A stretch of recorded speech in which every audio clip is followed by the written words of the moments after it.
Shalom Bapak Ibu yang dikasihi Tuhan, Gereja Kristen Injili Indonesia Jemaat Karangjaya ingin membagikan renungan firman Tuhan bagi Bapak Ibu Saudara-saudari sekalian pada hari ini.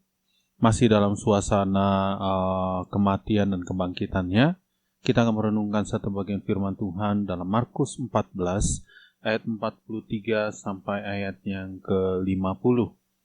Markus 14 ayat 43 sampai yang ke-50. Demikian firman Tuhan di bawah judul perikopnya, Yesus ditangkap.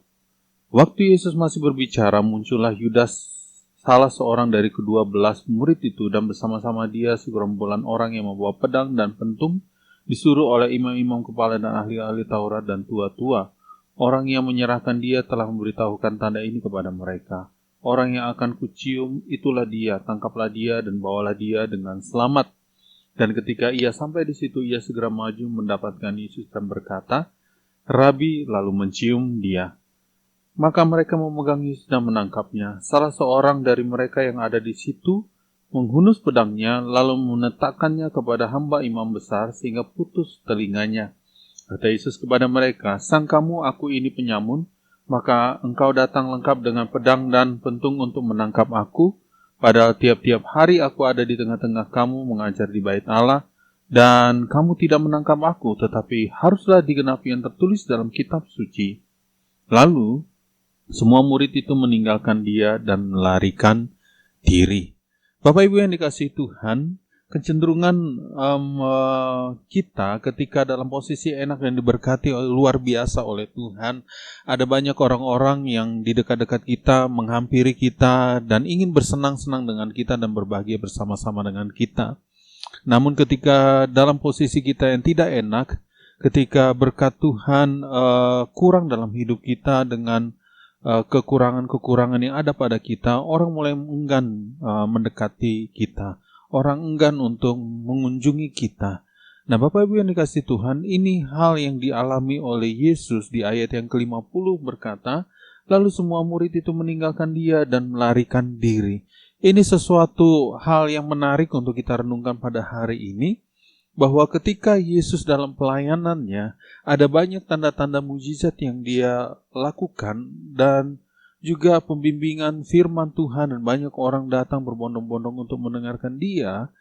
Nah, Bapak Ibu yang dikasihi Tuhan, ketika para pengawal-pengawal yang membawa pentung dan senjata yang disuruh oleh imam-imam kepala untuk menangkap Yesus, bahkan para murid-muridnya pun meninggalkan dia.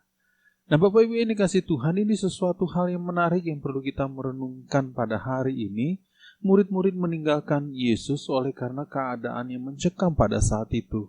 Namun ketika ada banyak tanda mujizat dan memberi makan 5.000 orang dan banyak orang merasa diberkati dengan keadaan yang seperti ini dan mengikuti Yesus. Tetapi ketika Yesus dalam masa-masa dia akan ditangkap, banyak orang meninggalkan dia, bahkan muridnya sendiri pun meninggalkan dia. Nah, Bapak Ibu yang dikasihi Tuhan, mari kita merenungkan. Ada dua hal yang menarik yang kita perlu renungkan dalam teks perikop yang kita baca pada hari ini. Bagian yang pertama yaitu di ayat yang ke-44, firman Tuhan katakan, orang yang menyerahkan dia telah memberitahukan tanda ini kepada mereka. Orang-orang yang akan kucium, itulah dia, tangkaplah dia dan bawa dia dengan selamat. Nah, Bapak Ibu yang dikasihi Tuhan, hal yang pertama yang perlu kita renungkan pada hari ini yaitu tentang ada konspirasi antara Yudas dengan imam-imam kepala pada saat itu. Nah, dalam Kamus Besar Bahasa Indonesia, konspirasi ini mengandung maksud persekongkolan untuk merencanakan sebuah kejahatan yang dilakukan dengan rapi dan sangat dirahasiakan. Nah, antara Yudas yang adalah murid Yesus sendiri dengan imam-imam kepala pada saat itu dan ahli-ahli Taurat bersepakat untuk menyerahkan Yesus untuk dibunuh. Nah, ini sesuatu hal yang menarik, sesuatu hal yang perlu kita merenungkan. Murid Yesus sendiri pun membuat konspirasi yang jahat dengan orang-orang untuk menyerahkan gurunya sendiri.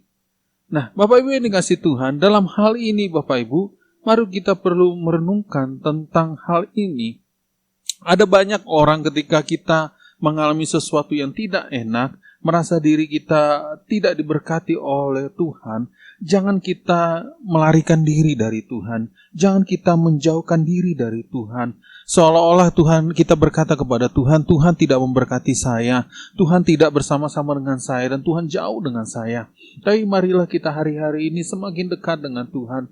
Jangan tinggalkan Tuhan dengan cenderung untuk membuat konspirasi jahat, dengan pemikiran-pemikiran kita yang jahat, sehingga kita jauh dari Tuhan.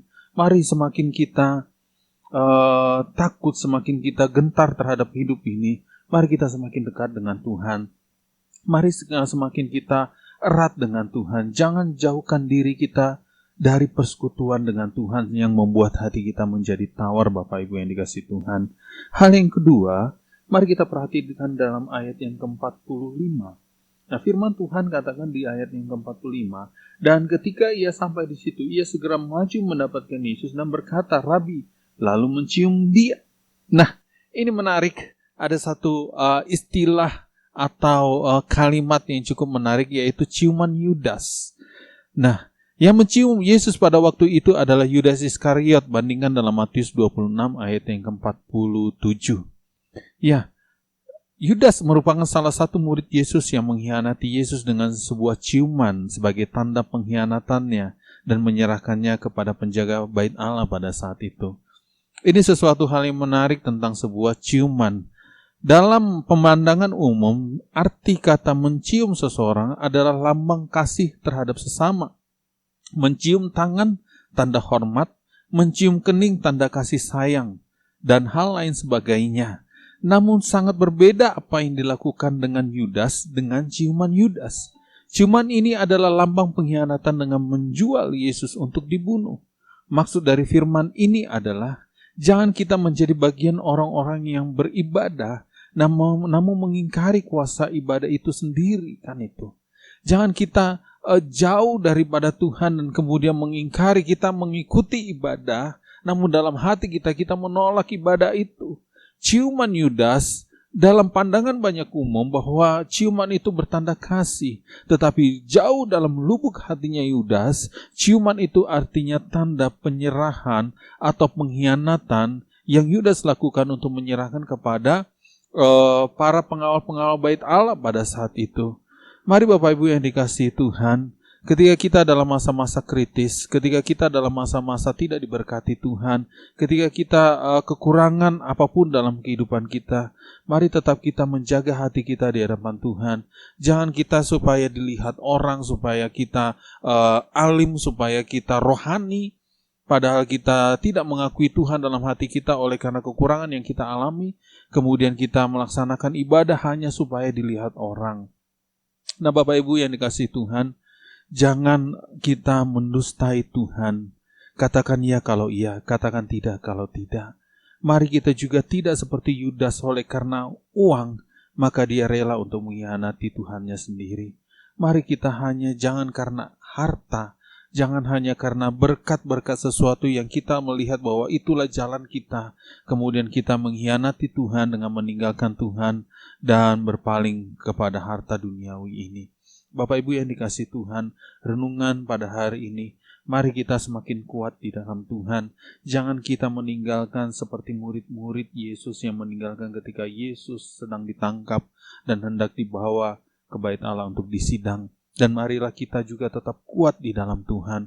Mari kita tetap bertahan dalam masa-masa yang seperti ini yang kita alami, untuk tetap berpegang teguh kepada janji-janji Tuhan, bahwa Ia yang memberikan janji itu setia menyertai memberkati kita. Jadi Bapak Ibu yang dikasihi Tuhan, tetap kuat di dalam Tuhan, percaya bahwa Tuhan masih bersama-sama dengan kita hari ini, besok, dan sampai selama-lamanya. Tuhan Yesus memberkati kita sekalian.